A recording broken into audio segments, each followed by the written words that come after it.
When it comes to rebuilding our economy, Barack is thinking about folks like my dad and like his grandmother. He's thinking about the pride that comes from a hard day's work. That's why he signed the Lilly Ledbetter Fair Pay Act, to help women get equal pay for equal work.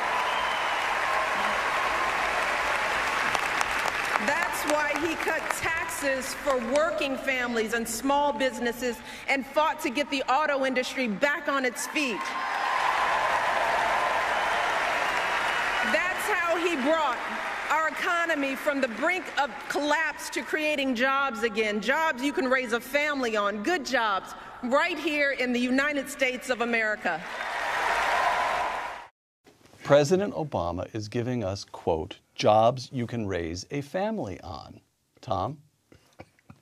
You know, it's like someone once said, it's like being a mosquito at a nudist colony. You don't know where to start. I mean, we're not going to be in the air long enough for me to dissect all the falsehoods that this woman has put into those few words. Give us one. Oh, okay, the jobs that you can raise a family on. The new jobs that are being created are disproportionately very low-income jobs.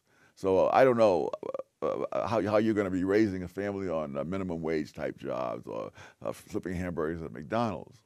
The other thing is that what is implicit in all of this is that the economy has no recuperative powers of its own, that all the benefits, all whatever recovery there have been, has been due to Barack Obama.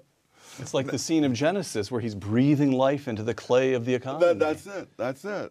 Now, anyone who studied history knows that for the first 150 years of this country, the federal government did not intervene when the economy turned down. And all that time, the downturns all corrected themselves. One of the most classic examples was on the Warren G. Harding. When his first year in office, he found the unemployment rate at 11.7%. He did absolutely nothing. And he did not spend more government money. He cut back government spending. The Federal Reserve had the interest rates up at 6 or 7%, not down at 1% where they are now. The next year, unemployment was at 6.7%. The year after that, it was 2.4%. So the economy has recuperative powers. I mean, employers have an incentive to hire people.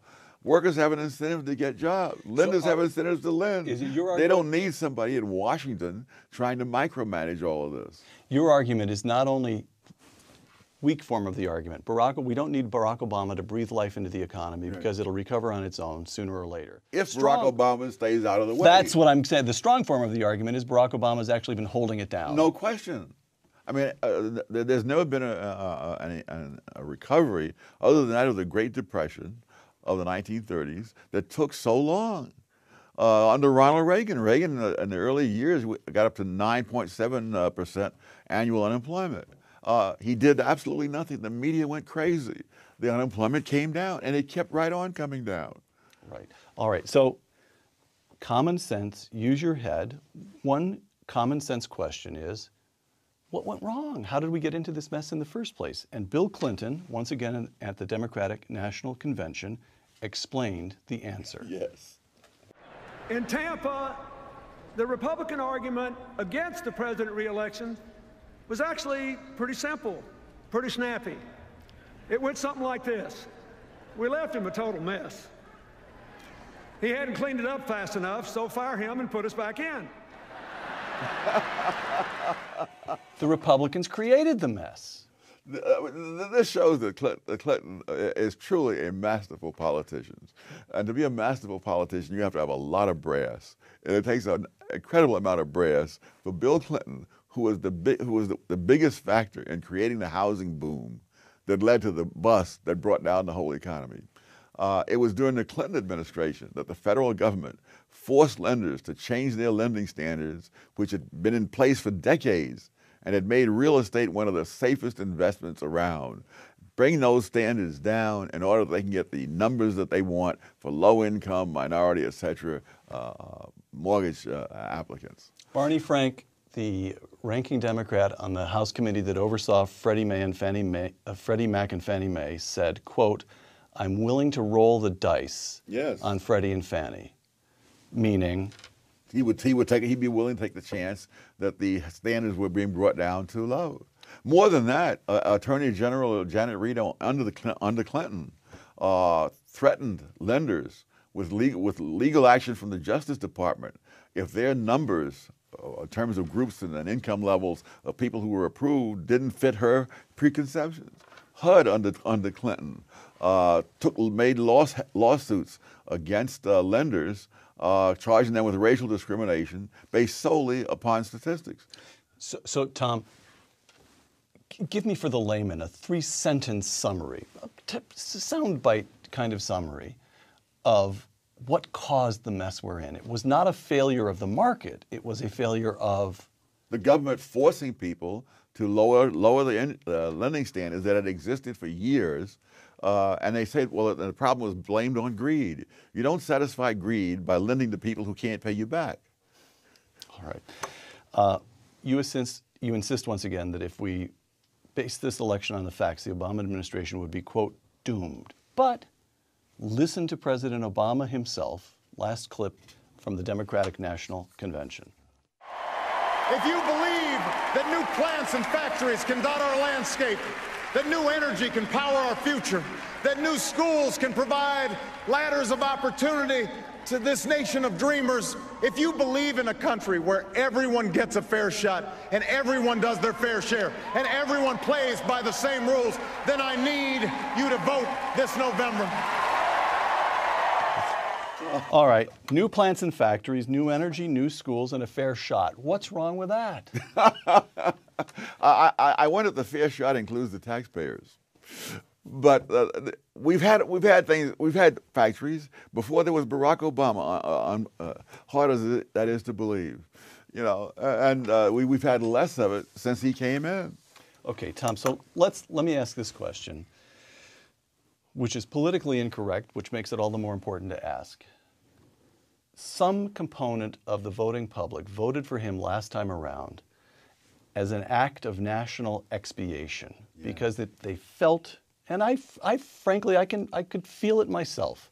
We were all proud, that even those of us who supported the opponent, all felt proud the following day that the United States of America, the Constitution takes slavery into account, the Civil War, but finally we have a black man as President of the United States. All right, that's perfectly understandable. We know that took place.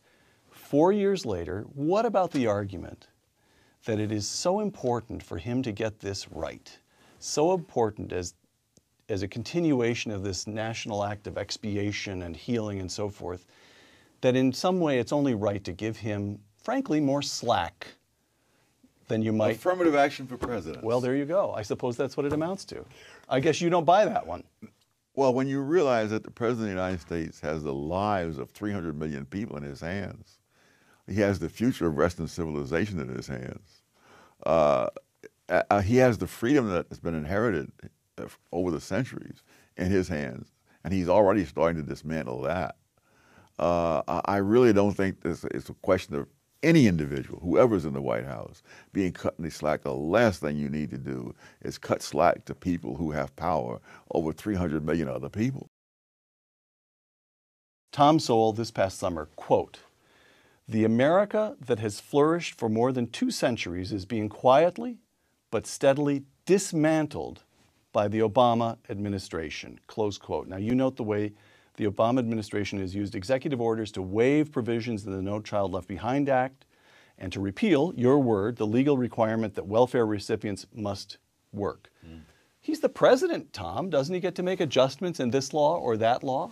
Well, he didn't. The oath that he took of office was that he would faithfully execute the laws. Now, I don't think they meant execute in the same way that the mafia means it.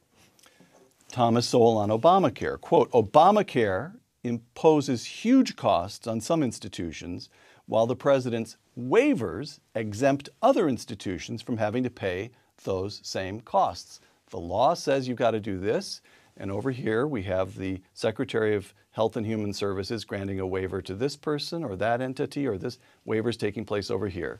Well, it's legal. Nobody seems to have sued them for that. One of the great problems is that people do not react. I mean, when all is said and done, the Constitution of the United States is a set of words on pieces of paper. The only way that the Constitution can protect us is if we protect the Constitution. If we rise up in revolt, if we vote out of office people who violate the Constitution, then of course it will mean something.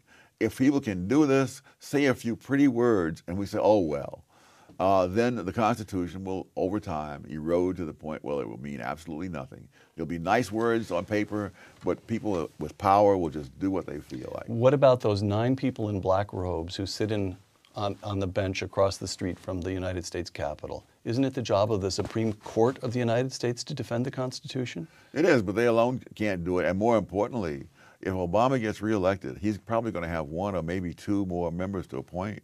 And from that point on, it will just be a rubber stamp for whatever he chooses to do. The fundament to the economy, Tom Sowell, quote, "We are not yet Greece, but we are not exempt from the rules of arithmetic that caught up with Greece. We have just a little more time," close quote. So what's going to go wrong? Let's assume Barack Obama, for the moment, let's assume Barack Obama wins re-election. What bad things happen? For one thing, we start running out of money. And that's the problem of Greece. See, the secret of the welfare state is you can do almost anything in the short run, juggling money from here to there and so on. But in the long run, the arithmetic can't be ignored. And in the long run, you're going to run out of money, which is what's happened in Greece, which is starting to happen in Spain, and which can happen in the United States. So you're an optimist. That is to say, the welfare state, against which you have devoted enormous professional energies over these several decades now, is about to come to an end, one way or the other. That's right, but it makes a difference how it comes to an end. Okay, so that's what I'm trying. What feels to? I mean, look, we have 8 point something or other percent unemployment. As a matter of fact, if the same number of people were still in the workforce as were when President Obama took office, the unemployment rate would be 11%. The economy is really bad. Yes. But by historical standards, it's still a wealthy country. Yes. People can get by. Journalists are already defining this state of affairs as the new normal. So really, 4 more years of Barack Obama does what to us? We can skate by, Tom. The question is, how long can you skate? Greece discovered that there does come a point where there is no more money. In Spain, people are already leaving Spain in drove and taking their money out of the Spanish banks with them. One of the things that you can do in the long run, they'll be forced to do, is simply print more money. And as they print more money, that is simply a hidden form of taxation. I mean, when the Federal Reserve creates money to buy government bonds and keeps the interest rate low in order to make the price of the debt service low, what that means is that if you have your money put aside in the bank and you're getting 1% and the inflation rate is 3%, that means they're taking 2% of your savings every single year, and you know how compound interest is. Right. And even under the current conditions, a $100 bill in 1998 would not buy as much as a $20 bill would have bought in 1960. So the thievery that goes on through inflation is huge.